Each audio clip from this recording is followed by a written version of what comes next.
आप सभी को नमस्कार। आप सभी का स्वागत करता हूं आज की इस प्यार भरी क्लास में। लेडीज एंड जेंटलमैन, आप सभी लोग जानते हैं कि जैसे ही ये पैटर्न बदलने का सिलसिला शुरू हुआ है, वैसे ही क्वेश्चंस का लेवल भी बहुत अच्छा हुआ है। अब हमारे सामने दो रास्ते आते हैं। पहला रास्ता है कि अगर आप एक बिगिनर हैं जो पहली बार कोई एग्जाम की तैयारी कर रहे हैं, तो ये क्लासेस आपको मदद नहीं करेंगी, क्योंकि ये क्लासेस तभी आपके काम आएगी जब आप अपना सिलेबस कवर कर चुके हैं। अराउंड 70-80% आपका सिलेबस हो चुका है। तो आप लोगों में से जितने भी बच्चे किसी तरह से कॉन्फिडेंट नहीं अपनी इंग्लिश में, चीज़ों को समझने में कोई दिक्कत आ रही है, तो उन बच्चों के लिए आप करियरविल ऐप पर जाएंगे। वहां पर आपको एसएससी प्रथम फाउंडेशन बैच मिलेगा, जिसमें आपको एक पूरी की पूरी टीम प्रॉपर तरीके से मैथ्स के लिए, इंग्लिश के लिए, रीजनिंग के लिए, जीएस के लिए और करंट अफेयर्स के लिए आपको गाइड करेगी। और इस बैच में आप डेडिकेटेड होकर अगर मेहनत करते हैं, तो ये मेरा वायदा भी है और ये मेरा दावा भी है कि सिलेक्शन पक्का है। ठीक है ना? क्योंकि मैं एक ही चीज जानता हूं, जिस इंसान ने, जिस पूरी टीम ने बहुत बार सिलेक्शन दिया है, तो वो आपके सिलेक्शन को भी सुनिश्चित कर सकता है, अगर आप इस बैच को प्रॉपर तरीके से पढ़ते हैं तो। खैर, बातों को दरकिनार करते हैं। आज के 10 मिनट शो में आप सभी का स्वागत करते हैं। Class number 17। आज आपके साथ हम एक्टिव वॉइस, पैसिव वॉइस के बेहतरीन सवाल डिस्कस करना चाहेंगे। तो शुरू करते हैं। पहला सवाल, इसको जरा बनाकर देखते हैं। आइए बच्चों, इसके आंसर को वेरीफाई करते हैं। The decision had been taken by the committee before the chairman arrived. तो पहली बात तो अराइव तो एक इनट्रांजिटिव वर्ब है। इनट्रांजिटिव वर्ब का पैसिव हम नहीं बनाते, ये ऑलरेडी पैसिव है और ये हमारे सामने डूअर है। पता कैसे चला? क्योंकि यहां पर बाई हमारे सामने लिखा हुआ है। अब मेरे लाडले बच्चों, हम लोगों को जब एक्टिव बनाना है तो कमिटी हमारे सामने क्या है? कमिटी हमारे सामने डूअर बनेगा। ठीक है। चेयरमैन टुक बिल्कुल गलत हो गया। मेरी बात समझ में आ रही है? चेयरमैन ने तो ये डिसीजन लिया ही नहीं है, है ना? तो चेयरमैन ने डिसीजन नहीं लिया है, कमिटी हैड टेकन। अब बाबू ध्यान से समझना, टुक का पैसिव हैड बीन टेकन नहीं हो सकता। तो हमारे सामने इसके लिए जो बेहतरीन ऑप्शन है करेक्ट आंसर के लिए, डी फॉर दिल्ली, इसके लिए करेक्ट आंसर बन जाता है। ठीक है। Here we have the explanation. आप इस एक्सप्लेनेशन से वेरीफाई कर सकते हैं। क्वेश्चन नंबर 2 को पहले ध्यान से आप पढ़ेंगे बच्चे। क्या कहता है? द मैसन। मैसन हम उस इंसान को कहते हैं जो राजमिस्त्री होता है। carved out a beautiful figurine from the block of solid granite which he had collected from the cliff. Okay. अब सवाल को समझते हैं। तो carved out ये एक फ्रेजल वर्ब है। इसका मतलब होता है पत्थर को छील कर किसी चीज को उभेर देना, उकेर देना, बना देना। पास्ट इंडेफिनिट की बात कर रहा है, तो पास्ट इंडेफिनिट में हैज बीन नहीं आ सकता। was carved out, was carved out दोनों जगह काम चल रहा है। had been carved out नहीं चल पाएगा, है ना? पास्ट इंडेफिनिट के पैसिव में हमें was या वर के साथ थर्ड फॉर्म की जरूरत है। अब इस ऑप्शन और इस ऑप्शन को कंपेयर करेंगे हम। Beautiful figure was carved out by the mason from the block of solid granite which was collected by him। यहां लिखा है हैड कलेक्टेड, तो ये was कलेक्टेड में कैसे लिखा गया? तो बचा है हमारे पास जो आंसर, वही है ए फॉर एप्पल। ठीक है जी। बेहतरीन सवाल है लेडीज एंड जेंटलमैन, एक बार इसको वेरीफाई करते हैं। क्वेश्चन नंबर 3 हमारे सामने क्या कहता है? The leader is thinking about, the leader is thinking about the condition of the people in the imminent famine in the locality। इस थिंकिंग को अगर हम चेंज करेंगे, तो इस थिंकिंग का मतलब सोचना नहीं है। इस थिंकिंग का मतलब है किसी चीज को लेकर प्लान करना। ओके। किसी चीज को लेकर प्लान करना, किसी के बारे में बहुत दूर तक सोचने का एक एक्शन एग्जीक्यूट करना। तो यहाँ इज एम आर के साथ हमें बीइंग लिखा हुआ चाहिए। यहाँ पर वॉज लिखा हुआ, गलत कर गया। हैज बीन लिखा हुआ, गलत कर गया। यहाँ पर बीइंग नहीं है, तीनों ऑप्शंस आउट। तो यहाँ हमने देखा इज एम आर के साथ बीइंग ओके है, तो D for Delhi correct answer बन जाता है। And here we have the explanation. Now let's talk about question number 4। It says the English teacher was instructing his trainees that they should write the sentences clearly on the notebook, है ना? यहाँ लिखा है was instructing, past indefinite नहीं है, past continuous है। तो was या were के साथ being हमें चाहिए, यहाँ पर नहीं है बाबू, यहाँ पर being नहीं है, यहाँ दोनों में से चल सकता है। His trainees were being instructed by the English teacher। यहाँ तक दोनों sentences सेम है। That the sentences, आगे क्या लिखा हुआ है हमारे सामने? ये लिखा है should write। तो बाबू should write की बात अगर हम करेंगे, तो शुड मॉडल एक्सिलरी के साथ हम बी लगाकर थर्ड फॉर्म लगाते हैं। पैसिव बनाने के लिए आप इसे प्रेजेंट सब्जंक्टिव की कैटेगरी में नहीं लेकर जा सकते, प्रेजेंट सब्जंक्टिव में आप इसे नहीं लेकर जा सकते। ठीक है जी।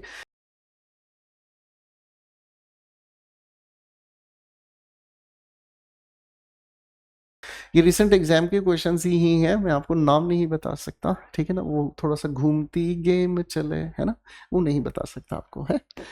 तो ये अच्छे क्वेश्चंस हैं बच्चे आपके लिए। क्वेश्चन नंबर 5 को एक बार ट्राई करेंगे।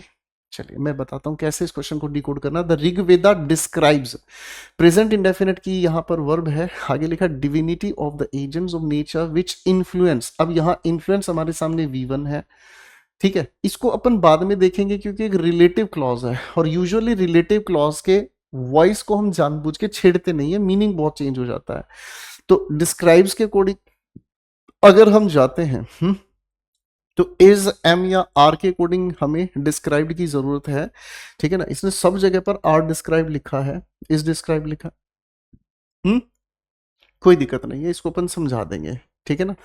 अब मेरे बच्चे हमें ये समझ में आता है डिस्क्राइब्स द डिविनिटी, ये हमारे सामने ऑब्जेक्ट है इस डिस्क्राइब का, सब्जेक्ट की जगह डिविनिटी ही हमें लिखना होगा। तो ये अगर हमारे सब्जेक्ट की जगह तो आर गलत यूज हुआ, है ना, आर गलत यूज हुआ, सिंगुलर होने की वजह से आर गलत हुआ। इस पूरे के पूरे लिखे हुए सेंटेंस में यही हमारे सामने सब्जेक्ट की जगह लिखा हुआ नॉन डूअर है। मेरी बात समझ रहे हैं, ये तो प्रेपोजिशन का ऑब्जेक्ट है, मेरी बात समझ में आ रही है, और ये आगे लिखा हुआ इसके लिए रिलेटिव क्लॉज है जिसका दूर दूर तक लेना देना नहीं। तो यही हमारे सामने एक आंसर बचता है। अच्छे सवाल हैं, ठीक है जी। आपको इस सेशन में ये देखने को मिलेगा कि अगर आप एक प्रॉपर तरीके से बैच में पढ़ते हैं तो कितनी स्पीड से लेटेस्ट पैटर्न के क्वेश्चंस आप बना सकते हैं, ठीक है ना। That's the purpose of this class. बढ़िया, अब देखते हैं इस क्वेश्चन ने क्या कहा। The soldier looked, past indefinite है, at the photograph of his family and then he pointed, फिर से second his gun at the enemy, enemy की तरफ उसने अपनी गन को पॉइंट किया, ठीक है, कोई इशू नहीं है। अब हम समझने का काम करेंगे। तो लुक्ड एट लिखा है, वॉज लुक्ड एट लिखा है, वॉज लुक्ड एट लिखा है, और खाली लुक्ड एट लिखा है। अब पहली बात तो ये फोटोग्राफ देखने का काम नहीं कर सकती, ठीक है जी, फोटोग्राफ देखने का काम नहीं कर सकती। हाँ, अगर ये लिंकिंग वर्ब होता तो मीनिंग कुछ और हम लेके चलते। तो photograph of his family was looked at, ये मामला दोनों जगह पर एक जैसा ही लिखा है, इस ऑप्शन में भी इस ऑप्शन में भी। And then his gun was pointed, his gun pointed, sir ये गड़बड़ हमारे सामने हो गई, वाज पॉइंटेड, उसकी गन को पॉइंट किया गया एनिमी की तरफ उसी के द्वारा। ओके बच्चे, it's a nice question. Now we have question number 7, पहले एक बार आप बना के देखें। क्वेश्चन कहता है the board of directors has promoted, पहले टेंस पर ओके करेंगे, has promoted the assistant manager to the post of CEO of the company. अब इस पॉइंट से अगर हम समझेंगे तो ये प्रेजेंट परफेक्ट टेंस है। प्रेजेंट परफेक्ट के पैसिव के लिए हम लोगों को इसके साथ बीन लिखना होगा, यहाँ हैड लिखना गलत हुआ, वॉज लिखना गलत हुआ, हैज बीन हो सकता है, हैज बीन हो सकता है। इन दोनों ऑप्शंस को अपन कंसीडर करेंगे। यहाँ इस लिखी हुई वर्ब का ऑब्जेक्ट कौन है, असिस्टेंट मैनेजर।